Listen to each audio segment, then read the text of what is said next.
नमस्कार। तमाम ज्ञान प्रेमियों और विद्यार्थियों का एजुकेशन इज लाइफ चैनल में स्वागत है। सांस्कृतिक विरासत है भारतीय नृत्य का इतिहास। इसकी अगली कड़ी में मैं आज आपको कथकली नृत्य के बारे में विस्तार से बताऊंगा। एपिसोड 4 में मैंने आपको कथक नृत्य के बारे में बताया था। इस कड़ी को आगे बढ़ाने से पहले आज हम ये जानते हैं कि प्रयास क्या है और प्रयास करने का मकसद क्या है और प्रयास के क्या फायदे हैं। प्रयास को हम दो तरह से देखते हैं, एक संघर्ष को गति, दूसरा संघर्ष को विराम। इसके अलावा प्रयास के दो और पहलू हैं, एक पाना दूसरा खोना, या यूं कह सकते हैं प्रयास के बिना जिंदगी की कल्पना ही बेकार है। प्रयास हमें सुख भी देता है और दुख भी, और अंत में बचता है केवल मूल्यांकन कि हमने क्या खोया और क्या पाया। और प्रयास के पीछे जो शक्ति है वह है आपका सकारात्मक ऊर्जा। इस पर राष्ट्रकवि दिनकर जी ने रश्मि रथी में बहुत ही अच्छी बातें कही हैं कि खम ठोक ठेलता है जब नर, पर्वत के जाते पांव खर। मानव जब जोर लगाता है पत्थर पानी बन जाता है। बात सच है। अगर आपके प्रयास में ताकत होगा और आप जोर लगाएंगे तो पत्थर भी पानी बनकर पिघल जाएगा। यह बात सच है।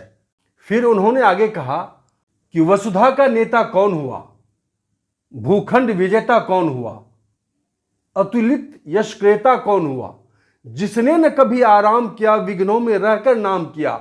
जब विघ्न सामने आते हैं सोते से हमें जगाते हैं, तन को मरोड़ते हैं पल पल, मन को झंझोड़ते हैं पल पल, जाते हैं हमें जगाकर ही, सतपथ की ओर लगाकर ही। देखिए कितनी अच्छी बात की उन्होंने कि विघ्न से डरिए मत, घबराइए मत। जब रास्ते में रुकावटें आती हैं, सफलता के मार्ग में आएंगी, उससे घबराना बिल्कुल नहीं है, बल्कि उससे निकलना है, निकलने का प्रयास करना है।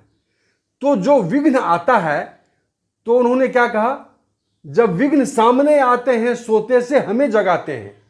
आपको सोते से जगाते हैं, तन को मरोड़ते हैं पल पल, मन को झंझोड़ते हैं पल पल, जाते हैं हमें जगाकर ही, सतपथ की ओर लगाकर ही। आपको सत्य पथ पर, आपको अपने पथ पर लगाकर ही विघ्न जाता है ताकि आप सफल हो जाइए, सफलता के मार्ग में हमेशा आगे बढ़िए।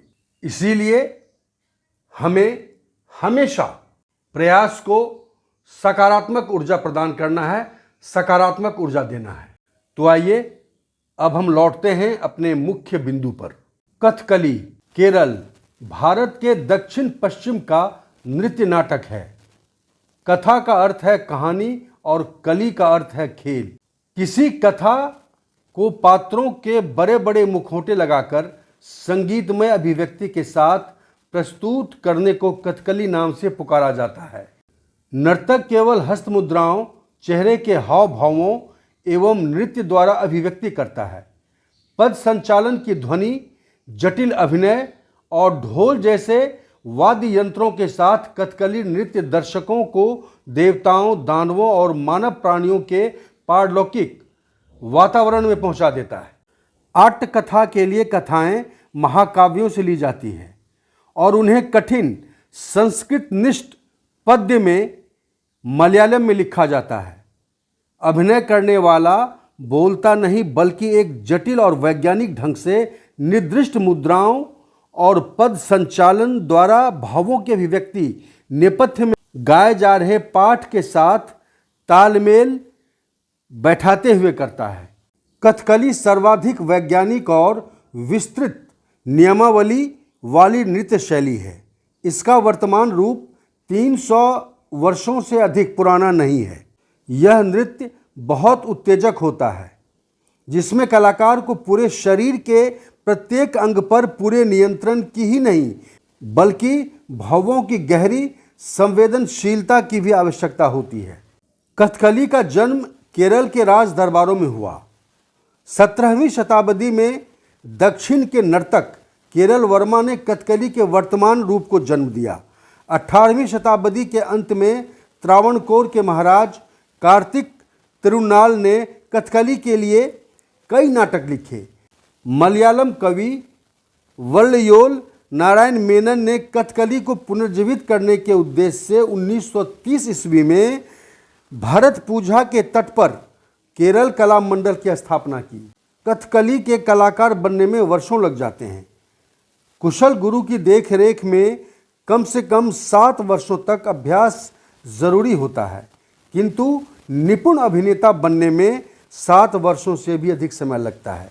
कथकली के कलाकारों में शंकरन, निम्बुद्रिपाद, कुंजू कुरूप, नारायण नायर, बाली ओथिकन, ईश्वर पिल्लई, नलन देवेनिचूर, रमण पिल्लई, राघवन नायर, कनक रेले, कलामंडलम कृष्णन व गोपीनाथ के नाम प्रसिद्ध हैं। अगली कड़ी में मैं आपको ओडिसी नृत्य के बारे में बताऊंगा। तब तक के लिए मुझे आज्ञा दें। मेरे इस चैनल को सब्सक्राइब, लाइक और शेयर अवश्य करें। धन्यवाद।